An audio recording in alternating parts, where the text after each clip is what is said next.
Indian premiere league यानी IPL ये सिर्फ एक क्रिकेट टूर्नामेंट नहीं है, बल्कि ये एक जबरदस्त फाइनेंशियल मशीन है।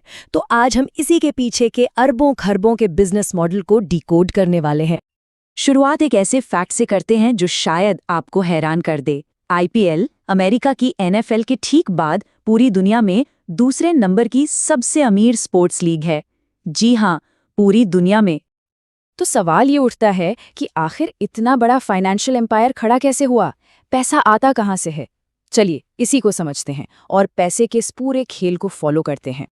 मोटे तौर पर देखें तो आईपीएल की पूरी कमाई के 3 मेन पिलर्स हैं, या कह सकते हैं कि 3 मुख्य स्रोत हैं। और इसमें जो सबसे बड़ा हिस्सा है, लगभग 65%, वो आता है सेंट्रल रेवेन्यू से। इसके बाद करीब 25% प्रमोशनल रेवेन्यू से और बचा हुआ 10% लोकल रेवेन्यू से आता है। तो ये सेंट्रल रेवेन्यू, जो कि आईपीएल के फाइनेंसेस की रीढ़ की हड्डी है, वो असल में 2 बड़ी चीज़ों से मिलकर बनता है: मीडिया राइट्स और टाइटल स्पॉन्सरशिप। और इसकी ग्रोथ तो देखिए, मतलब कमाल है। 2008 से 2017 तक सोनी ने राइट्स लिए थे 8,200 करोड़ में। फिर स्टार स्पोर्ट्स ने 2022 तक के लिए करीब 16,000 करोड़ से ज्यादा दिए, और अब 2027 तक के लिए डिज्नी स्टार और वाईकॉम 18 ने मिलकर ये डील उठाई है 44,000 करोड़ से भी ज्यादा में। क्या जबरदस्त उछाल है। सेंट्रल रेवेन्यू का जो दूसरा बड़ा हिस्सा है वो आता है टाइटल स्पॉन्सरशिप से।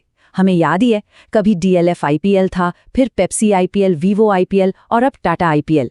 ये बड़े बड़े ब्रांड्स अपना नाम लीग से जोड़ने के लिए करोड़ों अरबों रुपये देते हैं। अच्छा, सेंट्रल रेवेन्यू के बाद अब आते हैं कमाई के दूसरे सोर्स पर, यानी प्रमोशनल रेवेन्यू पर। ये पूरी तरह से एडवर्टाइजिंग और पार्टनरशिप का खेल है। ये वो पैसा है जो हमें मैच के दौरान हर जगह दिखता है। खिलाड़ियों की जर्सी पर, हेलमेट पर, बाउंड्री लाइन पर लगे लोगो, यहाँ तक कि वो जो आरामको पर्पल कैप या ऑरेंज कैप जैसे अवार्ड्स होते हैं, वो भी इसी का हिस्सा है। और फिर तीसरा और आखिरी सोर्स है लोकल रेवेन्यू। ये सीधा सीधा वो पैसा है जो स्टेडियम में फैंस के टिकट खरीदने से आता है। ठीक है, तो पैसा कहाँ से आता है ये तो समझ आ गया, लेकिन अब असली सवाल कि ये अरबों का खजाना बंटता कैसे है, इसका हिस्सा किस किस को मिलता है। तो जो सेंट्रल रेवेन्यू वाला सबसे बड़ा हिस्सा है ना, उसे बीसीसीआई और सभी 10 टीमें एकदम बराबर बराबर 50-50 बांट लेती हैं। बड़ा सिंपल सा हिसाब है।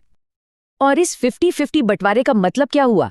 2024 में हर एक टीम के खाते में टूर्नामेंट शुरू होने से पहले ही करीब 357 करोड़ रुपए आ गए थे। सोचिए, एक भी गेंद फेंके जाने से पहले इतनी बड़ी रकम। और ये तो बस शुरुआत है। इसके ऊपर से जो टीमें अच्छा परफॉर्म करती हैं, उन्हें मिलती है प्राइज मनी। जैसे 2024 में विनर केकेआर को मिले 20 करोड़, तो रनर अप एसआरएच को 13 करोड़। अब कमाई की बात तो बहुत हो गई, लेकिन सिक्के का दूसरा पहलू भी है, खर्चे। जाहिर है, इतनी बड़ी लीग को चलाने में पैसा जाता भी बहुत है। तो खर्चा कौन उठाता है? देखिए, बीसीसीआई के खर्चे अलग हैं, जैसे टीमों को पेमेंट करना, टूर्नामेंट का पूरा ऑपरेशन संभालना। वहीं हर फ्रेंचाइजी के अपने खर्चे हैं, प्लेयर्स की salary, coaching staff, travel, hotel, marketing, ये सब। और अगर किसी एक फ्रेंचाइजी के सबसे बड़े खर्चे की बात करें तो वो है प्लेयर्स की सैलरी। इसे सैलरी पर्स भी कहते हैं, और 2025 के लिए इसकी लिमिट 120 करोड़ रुपए रखी गई है। तो चलिए अब इनकम और खर्चों को एक साथ रखकर देखते हैं कि फाइनल स्कोरकार्ड क्या कहता है।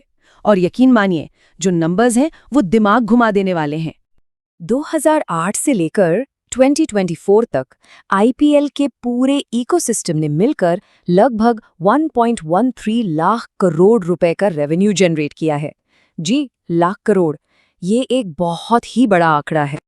सिर्फ बीसीसीआई के नजरिए से देखें तो अकेले 2023 में ही आईपीएल से करीब 11,769 करोड़ का रेवेन्यू आया। सारे खर्चे निकालकर भी लगभग 5,121 करोड़ का नेट प्रॉफिट।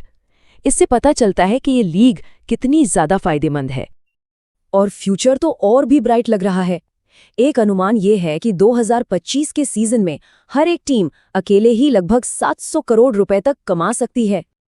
ये सब देखकर बस एक ही सवाल मन में आता है कि जिस तेजी से ये नंबर आसमान छू रहे हैं, इस ग्लोबल स्पोर्ट्स पावर हाउस की फाइनेंशियल ग्रोथ की आखिर हद क्या होगी? इसकी कोई लिमिट है भी या नहीं?